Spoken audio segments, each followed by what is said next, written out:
Jika memang saya menerima mandat dari rakyat, pada saat itu saya akan cari bukti-bukti korupsi semua itu. Dan pada saat itu, mulai saat itu, saya akan kejar koruptor-koruptor itu.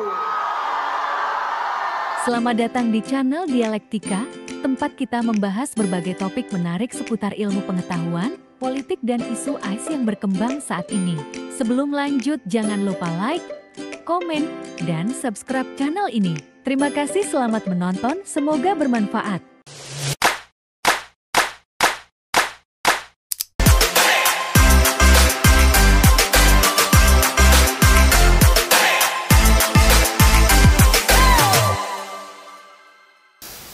Assalamualaikum warahmatullahi wabarakatuh. Salam sejahtera untuk kita semua. Semoga kita sehat walafiat dan negara kita dalam keadaan baik-baik saja. Teman-teman sekalian, untuk membuka podcast kita malam ini, kita tayangkan ulang pidato kampanye yang disampaikan calon presiden pada acara penutupan Rapimnas Partai Gerindra tanggal 31 Agustus 2024 yang lalu. Teman-teman, saya mencoba untuk mengingatkan kembali pidato ini karena sebenarnya pidato ini sangat berkaitan dengan sekarang apa yang banyak diributkan oleh masyarakat tentang masalah korupsi. Dan ada baiknya kita ikuti video. Jika memang saya menerima mandat dari rakyat, pada saat itu saya akan cari bukti-bukti korupsi semua itu.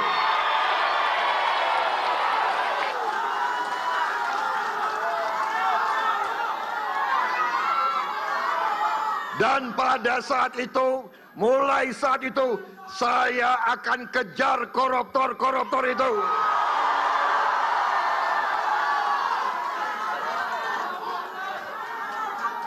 Bila perlu sampai ke Antartika, Arktik, sampai ke padang pasir yang paling jauh akan saya kejar. Bukti rakyat sudah merasakan. Kita sudah lihat di depan mata kita. Apakah ratusan juta rakyat Indonesia akan dianggap bodoh selamanya? Saya kira tidak dan tidak mau. Teman-teman sekalian, itu adalah pidato kampanye yang berapi-api yang dikemukakan oleh calon presiden waktu itu, Prabowo, dan kemudian itu mendapat sambutan yang sangat luar biasa dengan tepuk tangan dan ucapan Allahu Akbar. Para masyarakat itu sangat gembira menyambut pidato presiden tersebut.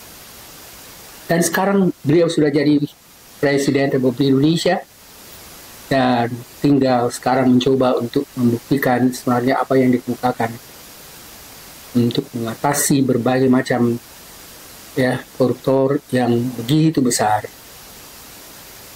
Beberapa hari yang lalu memang kita lihat ada upaya Prabowo untuk bisa mengatasi atau menyatakan atau mengkritik hukuman yang dianggap sangat ringan terhadap pengadilan yang diharapkan adalah Harvey, dan Harvey itu justru diputuskan hukumannya hanya 6,5 tahun, sementara dikatakan bahwa dia sebenarnya mengkorupsikan 300 triliun. Teman-teman sekalian, masih banyak sekali sebenarnya permasalahan yang harus dihadapi oleh Prabowo Subianto. Dan sekarang yang justru sebenarnya banyak sekali dibicarakan itu adalah tentang adanya korupsi yang dinyatakan oleh OCCRP tentang keterlibatan Presiden Jokowi tentang korupsi, dan itu sebenarnya bukan korupsi yang dianggap ringan atau sederhana, tetapi adalah korupsi yang menempatkan Presiden Jokowi itu sebagai salah seorang koruptor unggul terbesar juga di dunia. Teman-teman sekalian, sekarang sudah waktunya sebenarnya Presiden melaksanakan janji dan tugas mulia untuk membersihkan korupsi itu. Beliau mengatakan begitu dia resmi jadi presiden, dia akan mengejar para koruptor itu, akan mengejarnya ke kutub Antartik atau juga misalnya jauh ada di padang pasir. Teman-teman sekalian, yang dihadapi sekarang oleh beliau sebenarnya tidak perlu yang jauh-jauh, tetapi yang ada di sekitarnya.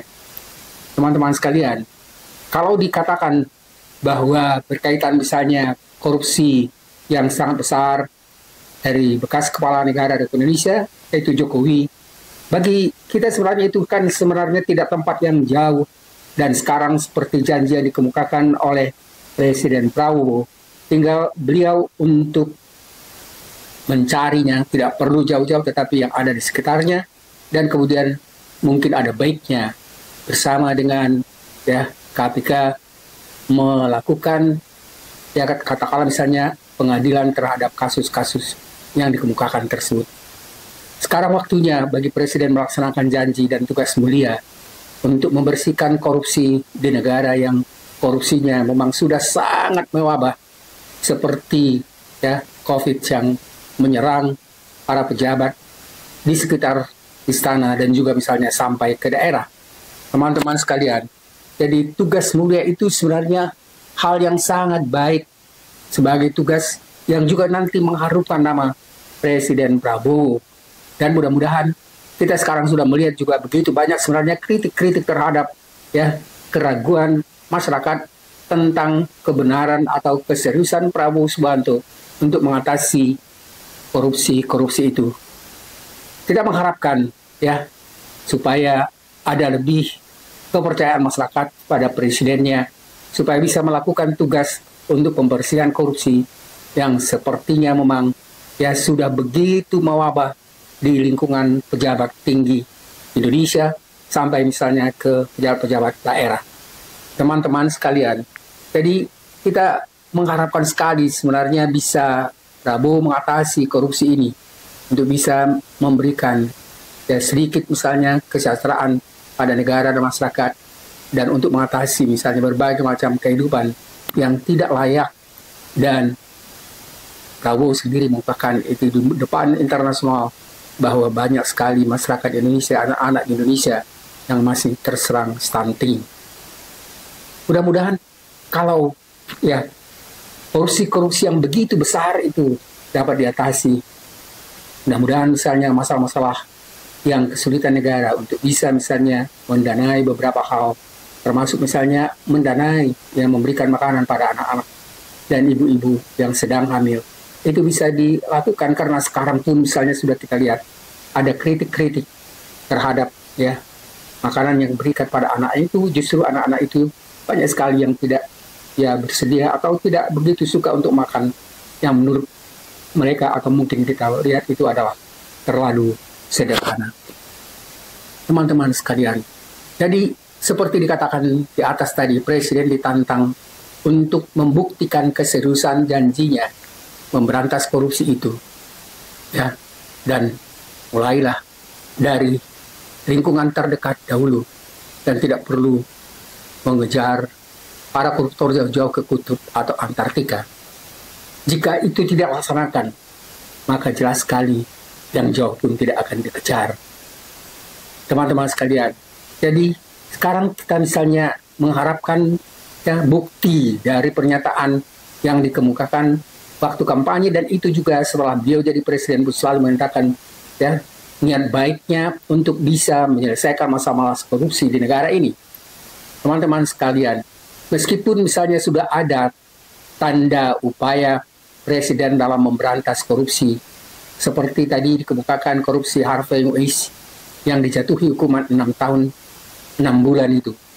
Dan kemudian misalnya ada komentar dari Presiden yang mengatakan itu justru dirasakan masyarakat putusan atau putusan hakim yang tidak adil, yang dianggap itu terlalu ringan, sampai misalnya mengatakan mungkin ada baiknya dijatuhi hukuman 50 tahun.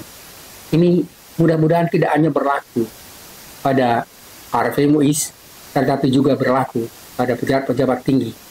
Nah, termasuk misalnya kas presiden yaitu Jokowi dan keluarganya yang sekarang memang setiap hari itu diributkan oleh masyarakat melalui media massa. Teman-teman sekalian, jadi tugas presiden untuk penegakan hukum dan pengadilan para koruptor di kalangan pejabat tinggi negara itu sudah dikemukakan dengan jelas dari putusan apa yang dikemukakan misalnya oleh OCCRP yang menempatkan bekas Presiden Jokowi sebagai koruptor kelas berat dunia. Teman-teman sekalian, jadi saya pikir ini sebenarnya seandainya bisa diselesaikan oleh Presiden melalui misalnya KPK, maka akhirnya akan banyak sekali keraguan masyarakat terhadap akan keseriusan Presiden untuk bisa mengatasi permasalahan sekitar korupsi. Teman-teman sekalian, ada banyak juga sebenarnya perdebatan tentang konsep korupsi yang digunakan oleh OCCRP karena begini, organisasi jurnalisme investigasi global itu yang berfokus pada pemberitaan atau permasalahan korupsi, tetapi mereka sendiri sebenarnya tidak menganggap atau membuat istilah itu tentang korupsi itu secara sederhana, sehingga akhirnya muncul berbagai macam tanggapan yang tidak memahami tentang apa konsep yang dimaksudkan korupsi itu pada OCCRP. Teman-teman sekalian, kita sebenarnya bisa melihat bahwa ada beberapa hal atau konsep yang memang sangat berbeda dengan apa yang kita maksud secara sederhana tentang korupsi. Jadi korupsi di Indonesia bukan hanya misalnya korupsi dengan mengambil uang negara, tetapi juga mempunyai pengertian yang sangat luas.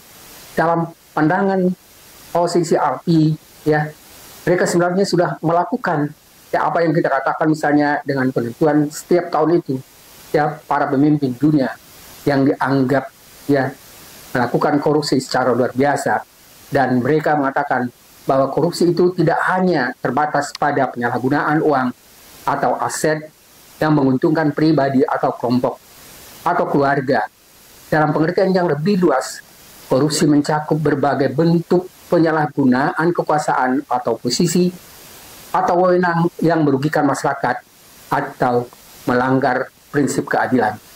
Teman-teman sekalian, jadi pengertian korupsi di sini sangat luas karena dia mengatakan bahwa penyalahgunaan kekuasaan, penyalahgunaan posisi atau kewenangan yang merugikan masyarakat atau melanggar prinsip-prinsip keadilan itu disebut sebagai korupsi.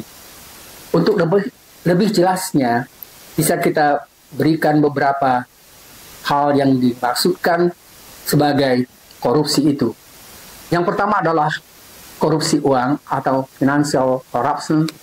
Ini adalah penyalahgunaan dana publik atau sumber daya keuangan untuk keuntungan pribadi atau untuk kepentingan keluarga seperti misalnya penggelapan, penyuapan, dan pemalsuan anggaran. Teman-teman sekalian, sepertinya tidak mungkin posisi api itu tidak menginginkan bagaimana presiden terlepas dari apa yang kita sebut tadi dengan keuntungan pribadi seperti penggelapan, penyuapan, dan pemalsuan anggaran. Memang dituntut supaya banyak yang menuntut supaya posisi RP itu menunjukkan bukti, tetapi sebenarnya memang untuk pembuktian itu bukan tugas CCRP. Mereka hanya mengumpulkan dari berbagai macam negara di dunia tentang informasi tentang penyalahgunaan kekuasaan atau katakanlah misalnya pelaksanaan korupsi oleh para pejabat. Yang kedua adalah korupsi keuangan. Teman-teman sekalian, ini mungkin yang selama ini sebenarnya dianggap sebagai salah satu korupsi yang jelas di kalangan masyarakat. Jadi ada kekuasaan yang korupsi dan penyalahgunaan kekuasaan atau jabatan untuk tujuan yang tidak etis. Ini sebenarnya berkaitan juga dengan apa yang kita katakan pada korupsi pada nomor 1, Dan di sini yang dimaksud dengan ya jabatan, penggunaan kekuasaan atau jabatan yang tidak etis itu bisa kita berikan contohnya, misalnya bentuk manipulasi kebijakan atau hukum untuk melindungi kepentingan pribadi atau kelompok tertentu. Jadi pada korupsi kekuasaan ini bedanya adalah kalau misalnya pada yang pertama itu adalah korupsi berkaitan dengan keuangan uang, sementara yang kedua ini adalah penyalahgunaan kekuasaan atau jabatan untuk tujuan yang tidak etis, seperti memanipulasi kebijakan atau hukum untuk melindungi kepentingan pribadi atau kelompok. Kalau kita analisis ya pengertian kedua ini bisa masuk sebenarnya ketika pencalonan ya Gibran untuk calon presiden, wakil presiden itu juga adalah bisa diterima secara hukum dengan menggunakan apa yang kita sebut dengan korupsi kekuasaan. Bagaimana ya komisi ya hukum atau apa yang sekarang orang sebut misalnya dengan Aman, waktu itu ketuanya adalah Aman dari ya Gibran sendiri, itu justru akhirnya menggunakan korupsi kekuasaannya untuk bisa membenarkan secara hukum ya usia yang sebelumnya dianggap tidak memenuhi syarat ya menurut ketentuan, justru akhirnya diubah untuk bisa memenuhi syarat menjadi calon wakil presiden. Jadi itu adalah satu bentuk yang kita sebut tadi dengan bentuk korupsi kekuasaan. Yang ketiga adalah ya korupsi moral.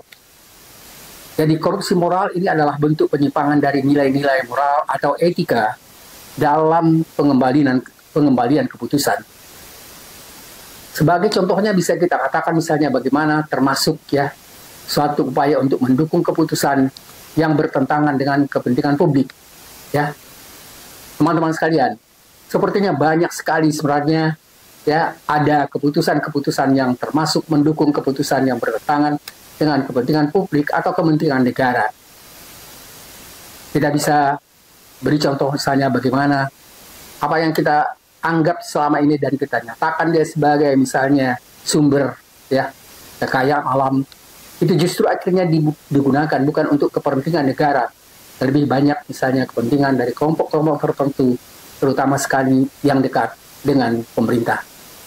Yang keempat adalah korupsi administrasi. Korupsi administrasi ini adalah pelanggaran dalam proses birokrasi, seperti meminta imbalan untuk penyelenggaraan, ya, meminta anggaran untuk pelayanan publik ini sebenarnya banyak sekali dilakukan misalnya oleh para pejabat, juga misalnya di dunia kehakiman atau hukum, ya pengadilan. Itu sering sekali misalnya keputusan-keputusan dari pengadilan itu justru sebenarnya ya tinggi rendahnya itu sangat tergantung pada apa yang kita sebut tadi dengan bentuk pemberian uang atau ya dengan menyogok ya supaya akhirnya hukuman yang diberikan oleh pengadilan itu bisa jauh lebih ringan. Yang kelima adalah korupsi politik atau political corruption, dan tindakan ya korupsi politik ini adalah satu bentuk ya tindakan yang dilakukan oleh pejabat publik yang menyalahgunakan jabatannya untuk keuntungan politik atau ekonomi, seperti misalnya nepotisme, kolusi, dan manipulasi. Teman-teman sekalian, ini juga tidak bisa terlepas dari ya pengaruh dari Jokowi, dan ini jelas sekali misalnya sampai pemilu yang kemarin itu pun juga sering kita lihat misalnya cawe-cawe dari presiden, kemudian bagaimana misalnya ya campur tangannya, apalagi misalnya sebelum beliau habis masa jabatannya, semua ini kita lihat bahwa dalam pemilihan umum itu tidak lepas daripada apa yang disebut dengan ya penyalahgunaan jabatan untuk keuntungan politik atau ekonomi, seperti nepotisme, kolusi, atau manipulasi. Dan kita katakan tadi, ini hampir terjadi pada setiap pemilu, bukan hanya untuk pemilu presiden, tapi pemilu untuk ya katakanlah misalnya ya, DPR, DPRD, malah DPRD tingkat kabupaten. Yang keenam adalah korupsi lingkungan. Teman-teman sekalian, Yang dimaksud dengan korupsi lingkungan itu adalah penyalahgunaan kekuasaan yang berdampak pada kerusakan lingkungan, dan ini bisa dalam bentuk sebenarnya upaya untuk memperkaya, ya katakanlah misalnya pengusaha atau kelompok-kelompok tertentu, seperti pemberian izin eksploitasi sumber daya alam tanpa mempertimbangkan dampak ekologis.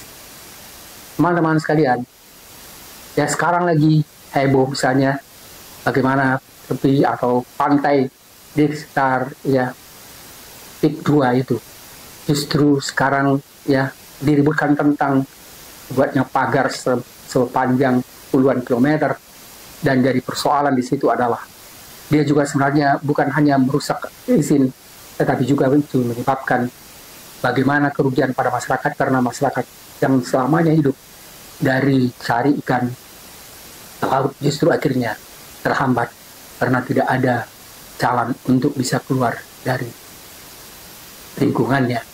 Yang ketujuh adalah korupsi waktu. Ya, korupsi waktu itu adalah penyalahgunaan waktu kerja untuk kepentingan pribadi, seperti menggunakan jam kerja untuk aktivitas non produktif. Teman-teman sekalian, yang menarik justru sebenarnya dari Presiden Prabowo mengatakan justru tidak ada waktu untuk ya beristirahat karena sepanjang hari dia lebih banyak menggunakan misalnya tidak memerlukan waktu yang kerja yang jelas, tetapi lebih banyak digunakan untuk kepentingan masyarakat dan negara. Itu adalah salah satu bentuk sebenarnya yang bertentangan atau bertolak belakang dengan apa yang kita sebut tadi dengan korupsi waktu. Yang kedelapan adalah korupsi pengetahuan. Teman-teman sekalian, ini juga adalah sebenarnya korupsi pengetahuan ini itu adalah bentuk distorsi atau manipulasi informasi untuk keuntungan pribadi. Teman-teman sekalian, ini mungkin banyak kita temukan misalnya pada kaum ilmuwan, misalnya mereka menyembunyikan data-data penting atau memalsukan laporan ilmiah. Teman-teman sekalian, tapi bukan hanya di dunia pendidikan, tapi bisa juga terjadi misalnya di pemerintahan, ketika misalnya ada pejabat yang membuat satu, katakanlah misalnya, bentuk penghargaan yang sebenarnya itu adalah manipulasi dan bukan misalnya penghargaan yang diberikan oleh satu lembaga, apalagi misalnya lembaga yang sifatnya internasional. Teman-teman sekalian, jadi jelas sekali sebenarnya kalau kita menggunakan konsep korupsi dalam pengertian yang dikemukakan oleh ya lembaga internasional, bahwa ada pemahaman yang sangat luas tentang korupsi itu, dan korupsi tidak bisa dipahami hanya dalam berkaitan dengan korupsi tentang keuangan atau uang. Dalam pengertian luas, korupsi adalah pelanggaran terhadap kepercayaan publik, pelanggaran terhadap keadilan, dan integritas yang berdampak buruk pada masyarakat secara keseluruhan. Dampaknya bisa berdampak dalam bentuk ekonomi, berdampak pada tata kelola pemerintahan, dan di sini korupsi dalam bentuk apapun harus dianggap serius karena merusak sistem sosial dan kepercayaan masyarakat. Teman-teman sekalian, jadi seisi utama sebenarnya di sini adalah dalam video kita kali ini adalah bagaimana misalnya ya diharapkan Presiden Prabowo dengan serius mencoba melakukan apa yang dikemukakan upayanya untuk bisa mengatasi berbagai macam bentuk ya korupsi, terutama sekali korupsi keuangan negara, dan itu memang sangat diharapkan oleh masyarakat karena korupsi itu sangat merugikan negara dan menjauhkan masyarakat dari bentuk kesejahteraan dan keadilan. Terima kasih atas perhatian teman-teman sekalian. Mudah-mudahan apa yang kita diskusikan secara ringkas dalam podcast ini ada manfaatnya. Terima kasih. Assalamualaikum warahmatullahi wabarakatuh.